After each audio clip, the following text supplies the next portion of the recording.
오늘 우리에게 요절은 25장 10절입니다. 10절 말씀만 우리 같이 읽겠습니다. 시작. 바울이 가로되 내가 가이사의 재판 자리 앞에 섰으니 마땅히 거기서 신문을 받을 것이라. 당신도 잘 아시는 바에 내가 유대인들에게 불의를 행한 일이 없나이다. 아멘.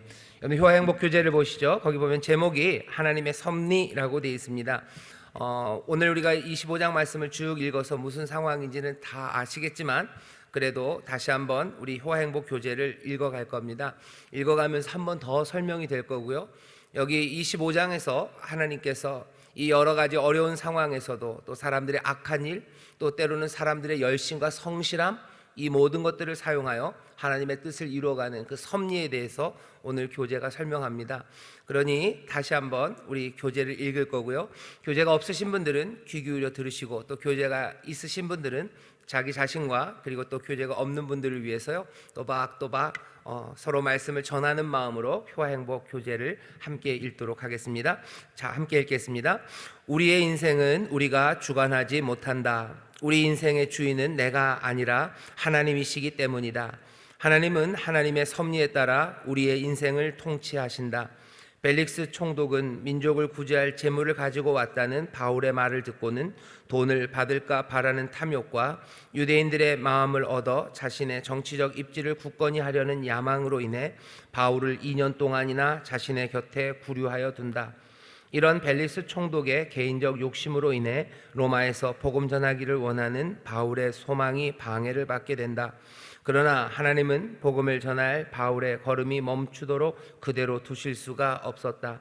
바울이 로마에서 복음을 전하는 것은 바울의 소망이기 이전에 하나님의 뜻이었기 때문이다. 유대에 파견된 벨리스 총독이 물러나고 베스도가 총독의 자리에 올랐다. 단지 때가 되었기 때문에 총독이 바뀐 것이 아니라 하나님의 섭리 가운데 되어진 일이다. 하나님이 바울을 로마로 보내시기 위해 총독을 바꾸신 것이다. 베스도 총독도 유대인의 마음을 얻기 위해 바울을 이용하려는 욕심을 가지고 있었지만 이상하게도 순순히 바울을 법에 따라 치리한다. 갑자기 베스도의 아내 자신의 욕망을 제어하면서까지 바울을 살리려는 착한 마음이 생겼기 때문이 아니다. 이는 전적으로 하나님의 섭리이다.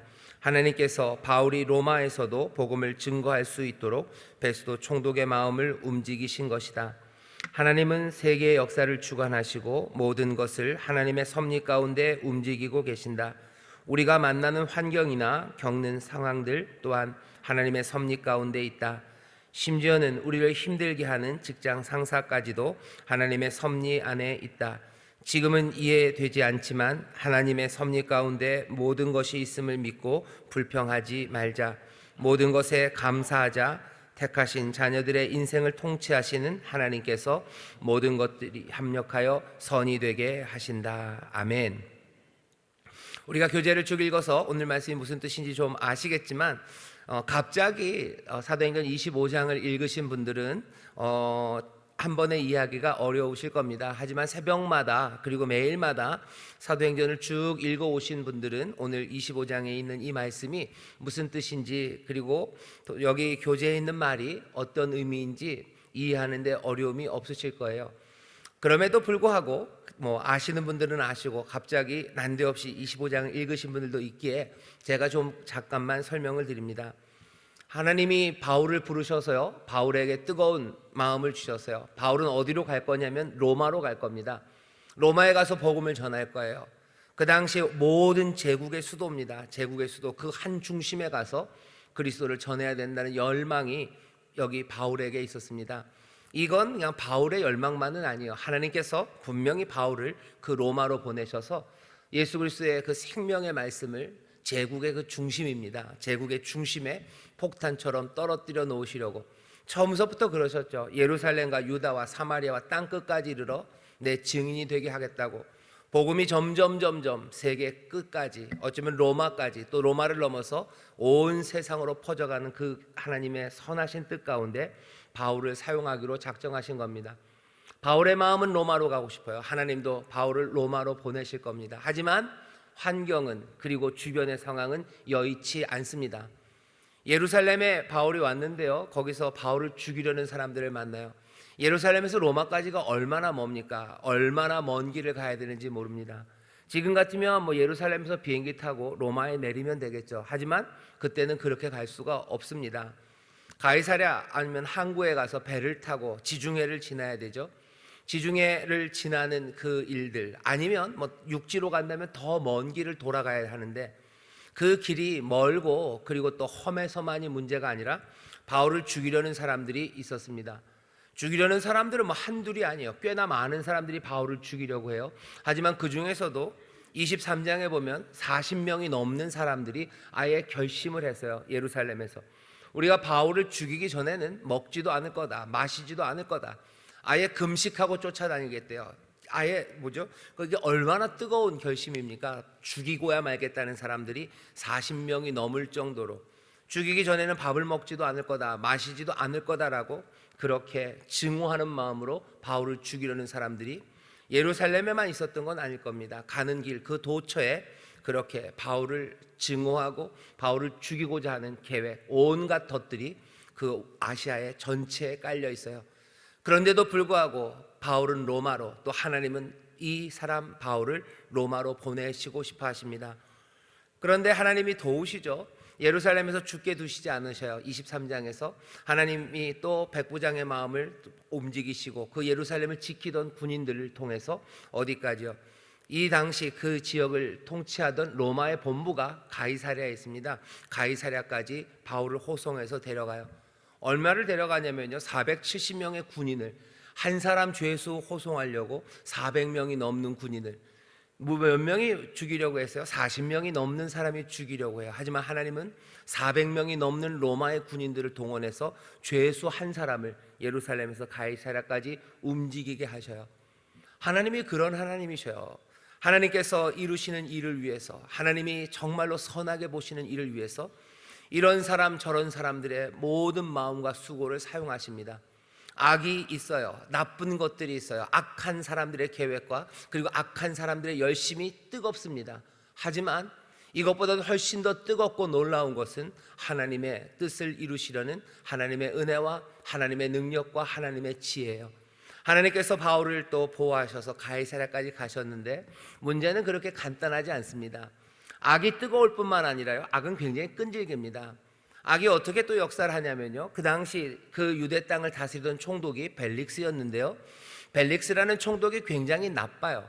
바울의 이야기를 듣더니 뭔가 바울에게 돈이 있다는 생각도 들고요, 또 유대인들이 바울을 굉장히 미워한다는 걸 알면서 바울을 좀만 이용하면 유대인들의 마음을 얻을 수 있겠구나 하는 생각, 그 두 생각이 왔다 갔다 합니다.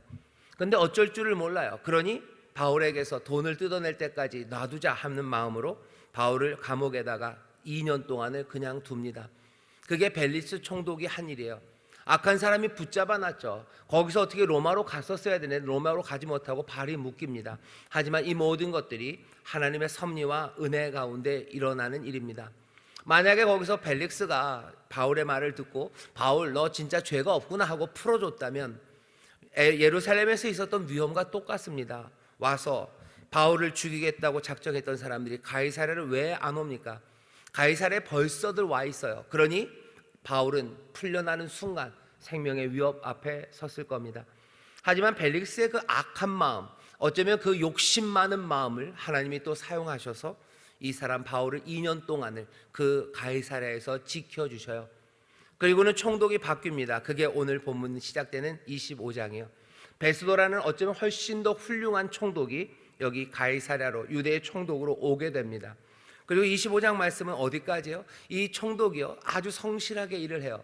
그래서 결국은 이 바울의 이야기를 듣고요, 바울이 하는 말을 따라서 로마로 보내기로 합니다. 이 당시에 이 먼 길을 그렇게 눈에 불을 켜고 바울을 죽이려는 유대인들이 곳곳에 들끓고 있는 그곳에서 이 바울이 로마까지 가는 어쩌면 가장 안전하고 유일한 방법은, 그 당시에 가장 강했다는 이 로마 군대의 보호를 받아 로마까지 가는 방법, 그것밖에 없었을 겁니다.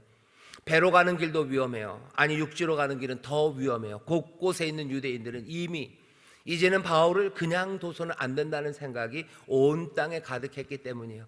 하나님은 그래서 벨릭스도, 악한 벨릭스도 사용하시고 성실하나 그래도 여전히 자기의 욕심을 차리려는 그 베스도의 여러 가지 판단도 하나님이 사용하시고, 심지어는 유대인들의 그 악한 마음들과 그리고 악한 암살의 계획까지 몽땅 다 사용하셔서 하나님은 이 사람 바울을 로마에 가져가게 하십니다.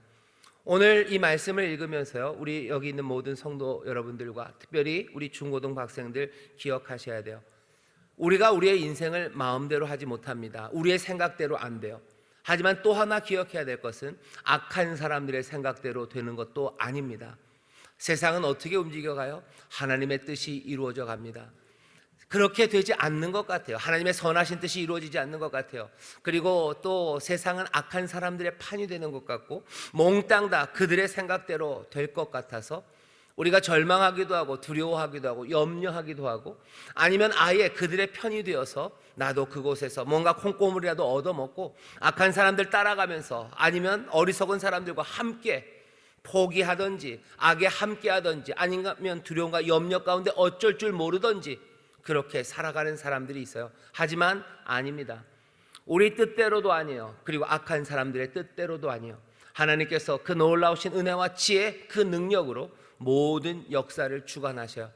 우리가 믿는 하나님은 이 세상이 그냥 될 대로 되도록 다 놔두었다가 그냥 나중에 오셔서 여기에 있는 사람들 하나 벌 주고 아니면 데려갈 사람 데려가고 그렇게 하시는 하나님이 아닙니다.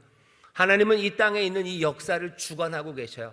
이 역사에 대해서 손 놓으셨냐? 아닙니다. 하나님이 이 땅의 역사 하나하나 살피고 계시고 하나하나 인도하고 계시고 가장 은혜롭고 그리고 그 지혜로운 길 가운데 선한 것들을 만들어 가십니다. 때로는 더디고 때로는 우리가 이해할 수 없어도 우리는 분명히 믿어요. 하나님이 이 땅을 다스리심을 믿어요. 이제는 우리 사랑하는 예수 그리스도, 우리 주님이 이 땅을, 이 세상에 있는 역사를 주관하고 계심을 우리는 믿습니다. 그러니 실망할 때 많고 그리고 마음이 무너질 때 많고 허망한 것에 정말로 어쩔 줄 모르는 그 사람들은 다시 한번 하나님의 섭리, 이 땅을 다스리시는 주님, 은혜의 주님이 세상을 다스리심을, 여기 일어나는 모든 역사의 그 수레바퀴 하나하나를 주께서 돌리고 계심을 여러분들 기억하시길 주의 이름으로 축원합니다. 하나님의 섭리예요. 자, 그런데 오늘 말씀에서 조금만 더 생각할 게 있습니다. 하나님의 섭리는 그렇게 이뤄가는데 그 안에 살아가는 사람들의 모습은 굉장히 이상해요. 말도 안 되는 모습이 보입니다. 여기 보면 베소라는 총독은요, 굉장한 열심의 사람입니다. 앞에 1절, 2절 보면 이 사람이 로마에서 왔죠. 로마에서 총독으로 명령을 받고 어디까지요? 가이사랴까지 와요.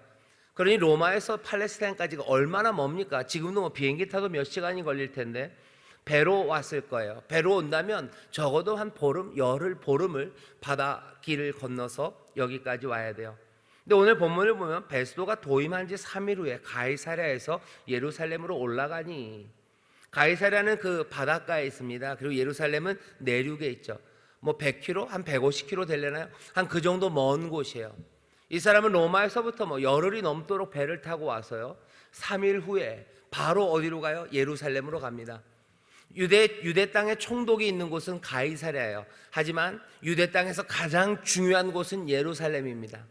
유대를 다스리기 위해서는 그것을 관할하는 지역을 통치하기 위해서 총독은 거기 편한 가이사랴 자기의 관저에 머물지 않고요, 예루살렘이라는 가장 중요하나 험하고 위험한 그곳으로 이 사람 베스도는 가요. 베스도는 그 정도의 열정이 있는 사람입니다. 그리고는 예루살렘에서 한 8일 정도를 머무르고 다시 이쪽 가이사랴로 오죠. 그리고선 바로 그 다음 날 바울을 재판합니다. 이 열심히 있는 베스도가 있는가 하면 만만치 않게 열심인 사람들이 있어요. 그 사람들은 그 반대쪽에 있는 사람들입니다. 오늘 본문을 보면 대제사장들과 유대인 중 높은 사람들입니다. 이 대제사장들 그리고 유대인의 높은 사람들, 이 사람들도 굉장히 열심입니다. 새 총독이 오자마자 바로 가서 한다는 이야기가 여러 가지 정치적인 이야기 아니면 민원들이 있었을 텐데 그 모든 이야기들은 다 뒤로 하고 바울 이야기만 해요. 바울을 데려와서 재판하자고. 장신이 여기 예루살렘에 거하는 동안 바울의 문제가 유대인과 관련된 문제니까 가이사랴에 있는 이 바울을 데려와서 여기 예루살렘에서 재판을 하자고. 당신 와 있는 동안 좀 하자고 사람 보내서 이 바울을 예루살렘으로 불러오라고 청합니다. 왜 그래요? 오는 길에, 가이사랴에서 예루살렘으로 오는 그 길에 여기 유대인들을 시켜서 죽이려는 거죠. 바울이 가이사랴를 떠나는 순간, 그 로마의 본부를 떠나는 순간 이제는 여러 가지 그 공격에 빈약해지는 거죠. 그러니 숨어 있다가 공격할 수 있어요. 죽일 수 있어요. 그 계획을 가지고 그렇게 얘기합니다. 하지만 베스도는 그렇게 하지 않아요. 아니다, 내가 금방 간다. 내가 금방 가이사랴로 갈 거니까 가이사랴에서 판단할 거다. 가이사랴에서 판단한다는 이 얘기를 합니다. 그리고서는 재판은 계속해서 진행이 되죠. 오늘 보고 싶은 말씀은 여기입니다. 하나님이 세상을 섭리하시는데 그 안에서 살아가는 사람들은 어떻게 살아가고 있는가 하는 거예요. 베스도는 그냥 열심으로 살아가요. 하지만 더 보고 싶은 사람은 여기 있는 이 대제사장들과 유대인의 높은 사람들입니다. 이 사람들은 굉장히 열심히 해요. 바울을 죽이려고 열심히 해요. 23장, 24장을 보면요, 바울을 죽이려던 사람들이 여전히 이 사람들입니다. 40명이 넘는 사람들이 바울을 죽이겠다고 결심했어요. 그 일을 대제사장들에게 와서 얘기해요. 대제사장들과 유대인의 높은 사람들은 그 계획에 대해서 찬동합니다. 고개를 끄덕여요. 바울이 또 그 백부장의 도움으로 가이사랴까지 호송되어 갔을 때 끝까지 쫓아가요. 그리고서는 거기서 송사합니다. 바울을 미워해요. 죽일 만큼 미워해요. 바울을 고소합니다. 그리고 또 뭐해요? 바울을 죽일 계획을 세워요. 어떻게 죽여? 그것도 암살입니다. 그 얘기를 누가 하는 거예요? 대제사장들과 유대인의 높은 사람들이 해요. 재밌는 건 2년 전에 벨릭스가 총독이었을 때도 이 사람들은 그랬어요. 그리고 베스도라는 새로운 총독이 왔는데도 불구하고 이 사람들은 똑같은 일을 합니다. 이상하죠? 총독은 나쁜 총독에서 좋은 총독으로 바뀌었어요. 그나마 로마는 제대로 돌아가요. 벨릭스라는 욕심 많고 그리고 이 무능한 총독 대신에 베스도라는 총독을 가져다 놓을 만큼 로마는 변화되는데 예루살렘은 변하지 않아요. 예루살렘에 있는 대제사장들과 그리고 유대의 높은 사람들은 2년 전이나 지금이나 똑같습니다. 아무 죄가 없는 바울을 미워해요. 아무 죄가 없는 바울을 고소합니다. 그리고 아무 죄가 없는 이 바울을 죽이려고 계획을 세워요. 그것도 뭐야? 암살의 계획이에요. 그것도 어떻게 해요? 속여서 뒤에서 치겠다는 이야기를, 그걸 누가 하는 거예요? 예루살렘에 있는 사람들이 해요. 로마보다도 더 악합니다. 아니, 예루살렘에 있는 이 사람들이 평민들이 아니에요. 대제사장들과 유대의 높은 사람들입니다. 가장 존경받는 사람들이에요. 가장 존경받는 지도자예요. 종교 지도자예요. 정치 지도자예요. 가장 높은 사람이에요. 그리고 또 믿음의 눈으로 구약 성경을 쭉 보면 이 사람은 예루살렘의 사람들, 이 사람은 이스라엘의 사람들, 하나님의 백성인 이스라엘 중에서도 가장 고상하고 가장 하나님 앞에 가까이 있다는 사람들, 그 사람들이 하는 일입니다. 이 사람들이 지금 뭐 하는 거예요? 자기들의 채통도 몰라요. 체면도 몰라요. 그냥 자기들의 유익을 위해서, 자기들의 명예를 위해서 말도 안 되는 악한 일을 이 사람들이 지금 하고 있는 겁니다. 지금 전하고 싶은 건, 인간이라는 건 이렇게 악하다는 얘기를 전하고 싶은 것만은 아닙니다. 여기 있는 이 사람들이 대제사장이라는 게 조금 놀라워요. 왜 놀랍죠? 시간은 2년이나 지났는데, 2년이 지났어요. 혹시라도 벨리스 총독 때 2년 전에 이 대제사장들이 그렇게 악하고 그렇게 비열하고 어쩌면 그렇게 자기 체면도 모르는 철면피였을 수 있어요. 하지만 얼마나 시간이 2년이나 지났습니다. 변할 만도 해요. 아니, 변해야만 하는 것 같습니다. 왜 그렇습니까? 이 사람들은 대제사장 예루살렘 그 성전에서 날마다 하나님 앞에 예배하는 사람들이에요. 날마다 예배합니다. 날마다. 그러니 얼마야? 365일 곱하기 2번 하면요 700일이 넘어요. 아니, 매일 아니어도 적어도 일주일에 한 2-3번만 한다고 그래도요 그냥 1000번 이상을 제사를 드리는 사람이에요. 우리식으로 말하면 1000번 이상을 예배한 사람들이에요. 2년을 그렇게 예배했는데 그전에도 증오하더니 지금도 증오해요. 그전에도 고소하고 고발하고 그러더니 지금도, 그때도 미워하더니 지금도, 그때도 야비하게 살인의 계획을 세우더니 지금도 야비하게 살인의 계획을 세웁니다. 하나도 변하지 않았어요. 하나님은 하나님의 뜻을 이루어갑니다. 심지어 로마도 변해갑니다. 로마도 좋은 것들을 만들어요. 한데 예루살렘에 있는 하나님의 백성, 아니 그 중에서도 제사장들, 아니 그래서 늘 예배하는 사람들, 유대에 있는 다른 유대인들은 그렇게 매일 제사하지 못합니다. 하지만 여기 있는 이 사람들은 아니에요. 이 사람들은 훨씬 더 많이 예배해요. 훨씬 더 많이 하나님 앞에 나와서 그 제사의 시간을 지나는 사람, 예배하는 사람들이에요. 그런데 변하지 않은 거예요. 오늘 전하고 싶은 말씀은 바로 이 부분입니다. 왜 이렇게 변하지 않습니까? 왜 이렇게 변하지 않습니까? 왜 지금도 미워하고 지금도 불의한 것들을 따라갑니까? 왜 지금도 자기의 욕망을 위해서 비열한 짓을 멈추지 않습니까? 지금 이 이야기가 여기 있는 대제사장들만의 이야기인가 물어봐야 돼요. 우리도 우리의 2년 전이 있습니다. 우리의 2년 전 그리고 지금을 비교했을 때 내가 2년 전과 지금이 똑같이 나에게 미움이 있고 여전히 나에게 습관적으로 주 앞에 나오는 그런 어리석은 신앙이 있고 여전히 불의한 것들 쫓아가고 여전히 내 욕망을 제어하지 못하고 여전히 세상의 것들을 내가 따라가고 있다면, 여전히 내가 악한 일을 멈추지 못하고 있다면, 내 삶에 아무 변화가 없다면 오늘 여기 있는 이 대제사장들, 이 사람들의 이야기가 남의 이야기가 아닙니다.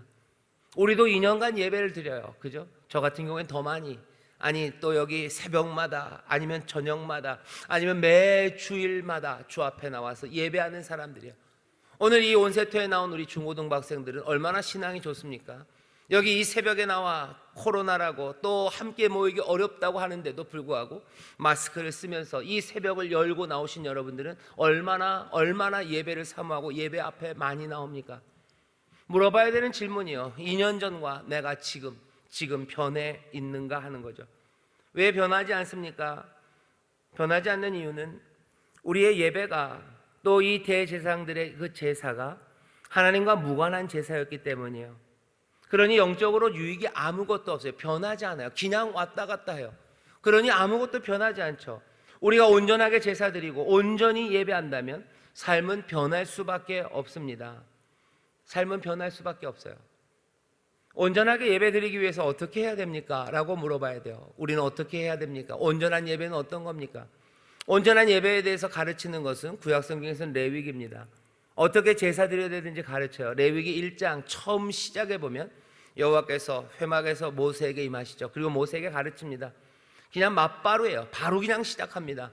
이스라엘이 나에게 와서 제사 드릴 땐 이렇게 해야 된다. 짐승 가지고 와라 하면서 번제를 가르쳐요. 그러니까 레위기 1장 1절부터 9절까지가 번제를 드리는 이야기인데요. 그게 예배의 기본입니다. 제사는 이렇게 드리는 거예요. 예배는 이렇게 드리는 거예요. 번제라는 것은 몽땅 다 태웁니다. 예배에 나와서 덜 태우는 것은 예배가 아니에요. 몽땅 다 태우는 거예요. 나 자신을 완전히 부인하는 거예요. 내 몸을 하나님 앞에 거룩한 산 제사로 드리는 거예요. 모든 예배마다 나 자신을 부인하고 나 자신을 하나님 앞에 굴복시키는 것이 없다면 그것은 온전한 제사가 아닙니다.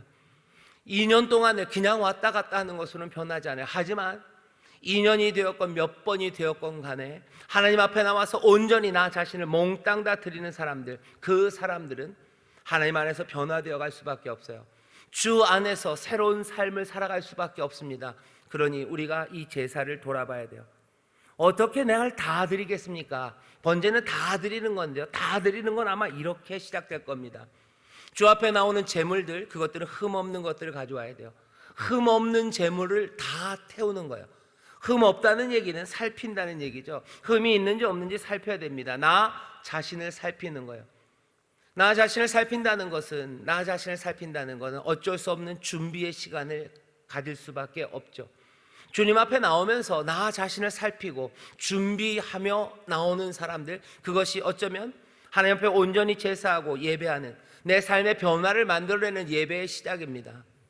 예배하러 나오면서 준비가 없는 사람들이 있어요. 아무 준비 없어요. 그냥 오던 것처럼 무의미하게, 습관적이죠. 습관적인 종교의 행위죠. 대제사장들이 그냥 해야 되니까 하는 것처럼 옵니다. 마음의 준비가 없어요. 몸의 준비가 없어요. 그러니 그 예배를 통해서 삶이 변할 수가 없습니다. 주일날 예배하러 나올 때 우리 중고등부 학생들 어떻게 나오시는지 모르겠어요. 나올 때 흠 없는지 나 자신을 살피면서 나옵니까? 나 자신을 살피면서 나오는 사람들, 그 사람들의 몸짓, 그 몸짓은 흠 없는 몸짓으로 나와요. 당연히 예배가 11시에 시작되면 11시 전에 오겠죠. 먼저 와서 하나님 앞에 눈물로 기도하고 내 마음을 주 앞에 드리기 위해서 또 하나님의 은혜를 사모하며 이 자리에 앉겠죠. 올 때부터 마찬가지, 올 때부터 흠없는 것 드리기 위해서 나는 준비되어 나오는가요? 그냥 아무것도 아니냐, 무의미하게 왔다 갔다 하는 것처럼 그렇게 와가지고는 안 됩니다. 우리 중고등부 학생들 교회 오는 거 정말 좋아요. 정말 잘합니다. 하지만 바라는 건 흠 없는 것이 아니라 그냥 흠 있는 것으로, 준비 없이, 내 마음에 준비가 없이 그냥 왔다 그냥 갔다 하는 그것으로 내 믿음이 자라고 내가 하나님 앞에서 내 삶이 변하고 내가 더 용기 있고 예수님 닮은 사람이 될 수 있다. 아니, 그런 건 없어요. 그렇게 되는 건 없습니다. 이 귀한 시간들을, 그 예배하는 시간들을 헛되이 보내지 마셔요. 흠 없는 것을 드려지기를 바랍니다. 흠 없는 것으로, 준비된 마음으로, 그 몸으로 주 앞에 나오셔야 돼요. 레위기 1장 1절부터 9절을 보면 번제에 흠 없는 것들이래요. 그리고 어떻게 해요? 그 제물에 안수합니다. 머리에 손을 얹어요. 왜? 내 죄를, 모든 죄를 거기에 전가하는 거죠. 그리고 그 제물은 나를 대신하여 죽는 겁니다. 죽어요. 내가 주 앞에서 죽어야 돼요. 하나님 앞에서 죽는 것, 그것 없이는 제사, 예배는 없습니다. 예배는 죽으러 나오는 자리예요. 죽으러 나오는 자리입니다. 죽으러 나와서 그래서 다시 사는 곳, 그것이 예배의 자리예요. 내 생각이 죽는 곳이에요. 내 어쩌면 모든 허망한 욕심이 죽는 곳이에요. 그런데 어떻게 죽어요? 안수하며 죽어요. 그리고 어떻게 해요? 그 재물을 내가 잡습니다.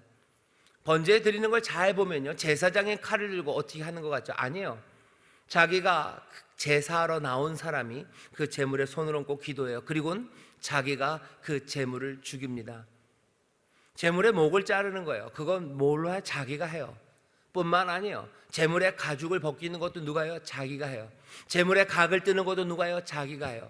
거기에 있는 모든 것들을 펼쳐놓고 그 내장을 다 씻는 건 누가 해요? 그건 내가 해요. 예배하는 자리에 제사장이 하는 것들을 구경하러 나오는 게 아니에요. 제사 드리는 사람들은 자기의 제물을 가지고 나와요. 그리고 흠없는 것으로 준비해 나와요. 그리고 그것에 손을 얹고 기도합니다. 모든 죄가 여기 있음을, 나 대신에 얘가 죽을 거예요. 그리고는 그 우는 소리가 있는 그 양을 잡아요. 소를 잡아요. 그리고 모든 가죽을 자기가 벗깁니다. 이건 피 튀기는 일이에요. 피가 튀죠. 살을 자르고 그리고 내장을 닦아내는 게 그렇게 낭만적인 일 아닙니다. 소를 잡고 거기서 갈라대고 그거 뜯는데 거기서 무슨 꽃향기가 나는 거 아니에요. 온갖 비린내와 온갖 정말로 피비린내 나는 자리입니다. 역겨운 냄새 나는 자리예요. 그 일로 지금 그 앞에 서 있는 것이 예배하는 사람들이에요. 예배하는 게 향기로운 꽃냄새가 가득한 곳이라고요? 누가 그래요? 제사하는 곳에서는 울음소리 나는 거예요. 제사하는 곳에서는 뼈 사이로 칼이 들어가는 소리들이 나는 거예요. 그 더러운 것들, 어쩌면 그 기름기들, 아니면 그 냄새 나는 거, 그거 물로 씻는 자리예요. 모든 사람이 그 피범벅이 됩니다. 모든 사람들이 그 냄새로 가득해지는 거예요. 하지만 그 죽음의 일을 하면서요, 뭘 알아요? 내가 주 앞에서 내가 죽어요. 내가 여기서 죽음고 이 모든 재물이 탐으로써 내 삶에 새로운 것이 시작될 것, 그것들을 기대하며 제사하는 것, 그것이 예배하는 자리입니다. 예배에 왜 피가 중요합니까? 예배에 왜 은혜가 필요합니까? 예배하는 그 자리에 왜 눈물이 범벅이 되고 왜 우리가 소리 지르기도 하고 가슴을 치고 뒹구르는 건 왜? 그건 죽는 자리예요. 어떻게 죽어요? 말씀으로 죽어요. 성령이 우리를 죽음으로 인도하셔요. 그리고는 어떻게 내 모든 잘못된 생각들과 어리석음들, 그것들을 다 내려놓는 거예요. 내 절망을 내려놔요. 내 소망 없었던 그 어리석은 삶들을 다 죽이는 자리예요. 세상을 따라서 살았던 모든 욕망이 죽어요. 세상에 대해서 모든 두려움이 사라지기 시작해요. 그리고는 어떻게 됩니까? 이제 새로운 삶으로 일어서는 자리예요.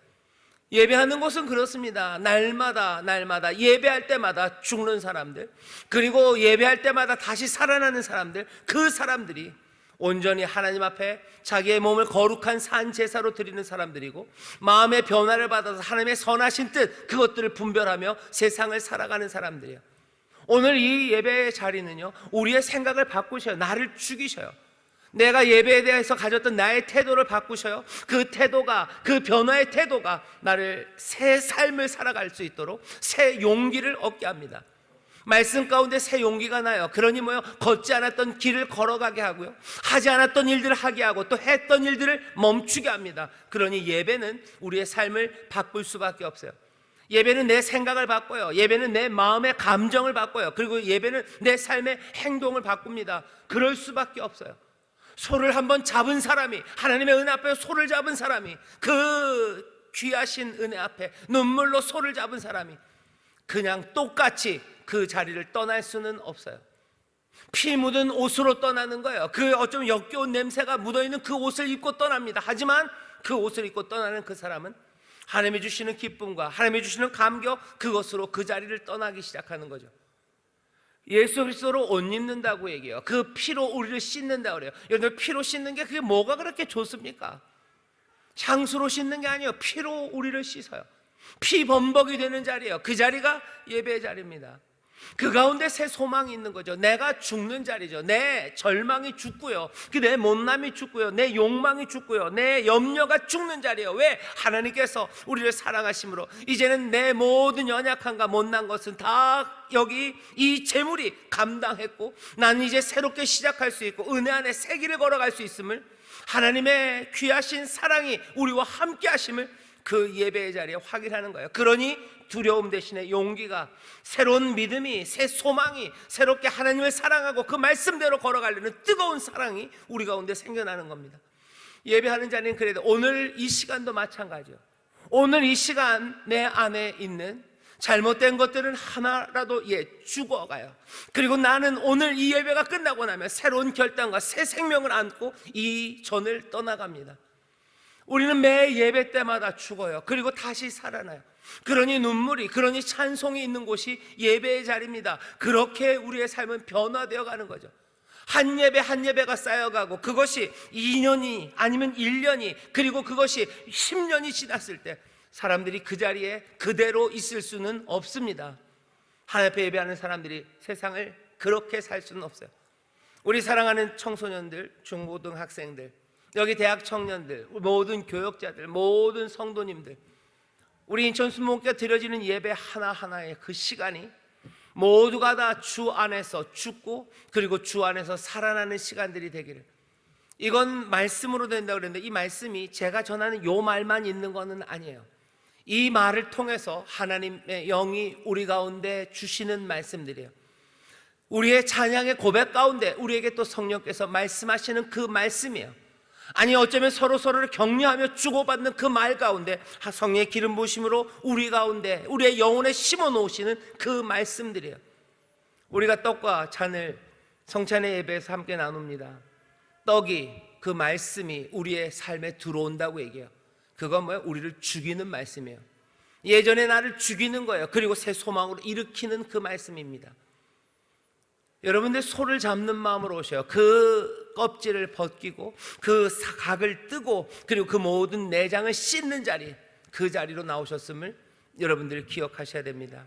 그렇게 살아가기 시작할 때 여기 있는 이 대제사장들처럼 말도 안 되는, 2년이 지났으나 여전히 증오하고 여전히 비열하고 여전히 자기가 행했던 그 악을 그대로 답습하고 자기의 욕망을 위해서 살아가는 그런 이상한 일들 아니고, 정말로 하나님 앞에 나와 예배하는 가운데 그리스도의 형상으로, 예배하는 가운데 하나님의 자녀들로, 예배하는 가운데 정말로 복된 사람들로 변화되어가는 저와 여러분 그리고 우리 모든 성도들 되시기를 주의 이름으로 축원합니다.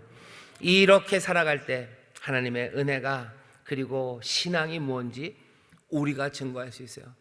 그래야 내 자녀들에게 예배하러 가자고 얘기할 수 있어요. 그래야 내 사랑하는 이웃들에게 예배하러 가자고 얘기할 수 있어요. 그래야 삶이 망가지고 무너진 사람들 그리고 허망함에 몸부림치는 그 사람들에게 우리가 주께로 가자고 얘기할 수 있습니다.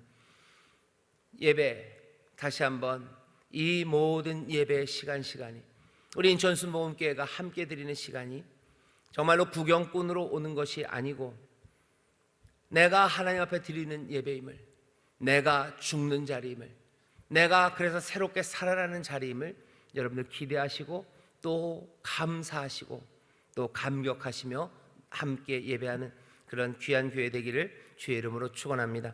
기도하겠습니다. 하나님 아버지 감사합니다. 하나님의 섭리를 믿습니다.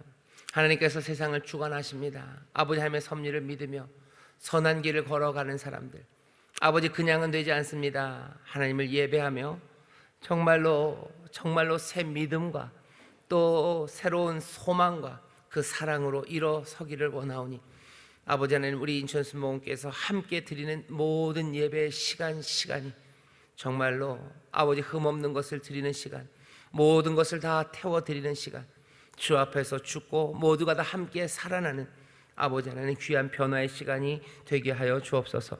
아버지 하나님, 사람의 힘과 능으로가 아니라 여호와의 신으로 성령님이 운행하심으로 아버지 하나님 생명의 말씀으로 이 일이 이루어지는 줄 믿사오니 주님 우리 가운데 역사하시고 성령님 우리 가운데 새 일을 행하시사 정말로 정성을 다하여 마음을 다하여 주 앞에 드림으로 아버지 하나님 죽고 살아나는 귀한 예배의 시간이 되게 하여 주옵소서. 감사드리며 예수님 이름으로 기도하옵나이다. 아멘.